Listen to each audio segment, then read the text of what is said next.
ओम नमः शिवाय। उपस्थित योग स्वयं सेवकों, वर्तमान काल, भूतकाल और भविष्य काल, इन तीनों को ध्यान में रखकर जियो। पिछली पीढ़ी, वर्तमान पीढ़ी और भविष्य की पीढ़ी का ध्यान रख करके जियो। स्वयं की सत प्रकृति, स्वयं की रज प्रकृति और स्वयं की तम प्रकृति का ध्यान रख कर जियो। अपनी आदतों से मुक्त होने का प्रयास प्रारंभ कर दीजिए। अपनी प्रवृत्तियों से मुक्त होने का प्रयास प्रारंभ कर दीजिए। मन के स्वामी बनने का प्रयास प्रारंभ कर दीजिए और नित्य खोना सीखिए, जीवन खिल जाएगा। आज के शिव स्वरोदय की चर्चा में देवादिदेव महादेव भगवती माता से कहते हैं, हे शिवप्रिय, आदौ चंद्र सिते पक्षे भास करो ही सिते तरे, प्रतिपत्तो दिन्यान्हु त्रीणि त्रीणि क्रतोदया। हे भगवती, शुक्ल पक्ष के पहले 3 दिनों तक ईड़ा नाड़ी बहती है और कृष्ण पक्ष के 3 दिनों तक पिंगला नाड़ी बहती है। यदि इस बात का ध्यान रख करके नित्य प्रातः प्राणायाम की साधना करें तो साधक का जीवन सफल हो सकता है। आगे कहते हैं, सार्द्विघटिके गेय शुक्ले कृष्णे शशि रवि, वह तेक दिने नैव यथा षष्ठ घटी क्रमात्। शुक्ल पक्ष में चंद्र स्वर सूर्योदय के समय उदय होता है और कृष्ण पक्ष में सौर स्वर पहले उदय होता है और ये स्वर दिन के 24 घंटे में बारी बारी से बदलते रहते हैं। इन्हें जानने का प्रयास कीजिए।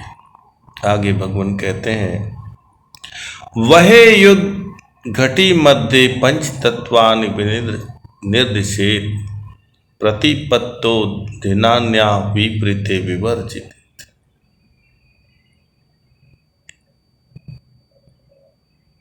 पांचों तत्व प्रत्येक घंटे स्वर में सक्रिय रहते हैं और इनको जानकर ही स्वरों का ध्यान करना चाहिए। आगे भगवान कहते हैं, शुक्ल पक्षे भवेद्वामा कृष्ण पक्षे च दक्षिणा, जानी यात प्रत्पूर्व योगी तद मानस। कहते हैं कि शुक्ल पक्ष के 3 दिन तक ईड़ा नाड़ी पहले प्रवाहित होती है और कृष्ण पक्ष के पहले 3 दिनों तक पिंगला नाड़ी से स्वर बहते रहता है। शशांक वार्येद्रात्रो दिवा वारैश्च भास्करम, इत्ताभ्याम सरतो नित्यम स योगी नात्र संशय। बुद्धिमान योग साधक रात्रि के समय चंद्र स्वर प्रवाहित नहीं होने देते और सूर्य स्वर को दिन में भी प्रवाहित नहीं होने देते। तो भगवान कहते हैं, सूर्येण बध्यते सूर्यश्चंद्रेण चंद्रेण बध्यते, यो जानाति क्रियां मेता त्रैलोक्यम वशक्षणात्। पिंगला के उदय पर सूर्य तत्व वश में हो सकता है, इड़ा के उदय पर चंद्र तत्व वश में हो सकता है।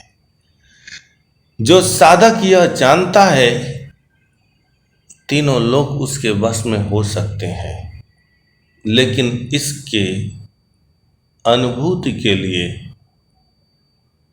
स्वरों का ज्ञान, चंद्र नाड़ी में प्रवाह का अनुभव, सूर्य नाड़ी में प्रवाह का अनुभव प्राप्ति हेतु गुरु के मार्गदर्शन में स्वरों की साधना करना अत्यंत आवश्यक है।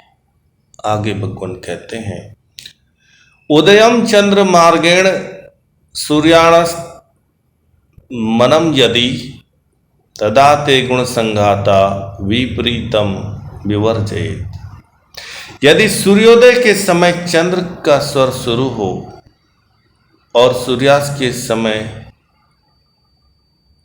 सूर्य स्वर समाप्त हो जाए तो साधक को लाभकारी प्रभाव मिलता है। आगे भगवान कहते हैं, गुरु शुक्र बुधे दूना वासरे वाम नाड़िका सिद्धिदाम सर्व कार्य शुक्ल पक्ष विशेषता। विशेषकर शुक्ल पक्ष में यदि सोमवार, बुधवार, गुरुवार, शुक्रवार बाएं नाड़ी से स्वर प्रवाहित होना प्रारंभ हो तो आपके कर्म फलित होंगे, लाभकारी होंगे। आगे कहते हैं, अकारंग सौरिंग वासरे दक्षिणाड़िका स्मर्तव्याम चर कार्य कृष्ण पक्ष विशेषता। इसी प्रकार यदि रविवार, मंगलवार और शनिवार को सही स्वर प्रवाहित हो रहा है तो आपके द्वारा किए गए सभी कार्य सफल हो सकते हैं। इसीलिए हे महादेवी, प्रत्येक मनुष्य को स्वरों का ज्ञान प्राप्त करने की जिज्ञासा होनी चाहिए, और जो साधक जिज्ञासा करके गुरु मार्ग के अनुसार स्वर का ज्ञान प्राप्त करते हैं वे निश्चय ही सौभाग्यशाली। लेकिन स्वरों का ज्ञान प्राप्त करने के लिए साधक को सबसे पहले बुद्धि के पाखंड को समझने का प्रयास करना होगा। बुद्धि के पाखंड से मुक्त होने का प्रयास करना पड़ेगा, और जब बुद्धि के पाखंड से मुक्त हो जाओ तो प्रकृति के यथार्थ को जानने का प्रयास प्रारंभ होगा। प्रकृति और शरीर के बीच स्वरों के आदान प्रदान की घटनाओं का अनुभव होने लगेगा। लेकिन जो साधक प्रशंसा के उथले कटोरे में बैठकर क्षणभंगुरता में ही मग्न है,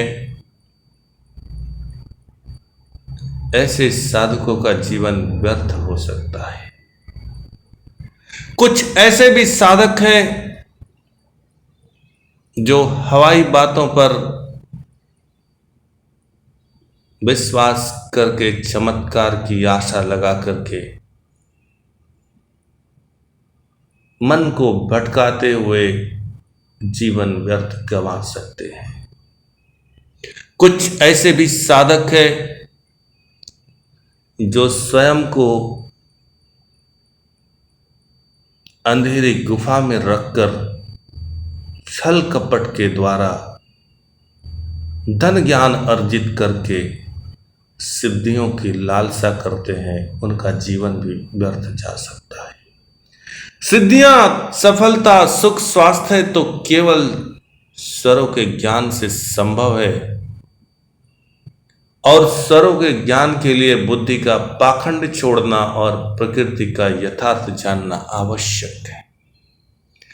बुद्धि के पाखंड छोड़ प्रकृति के यथार्थ को जानकर और स्वरों के आदान प्रदान की क्रिया को समझ लीजिए, आपका जीवन धन्य हो जाएगा ओम नमः शिवाय।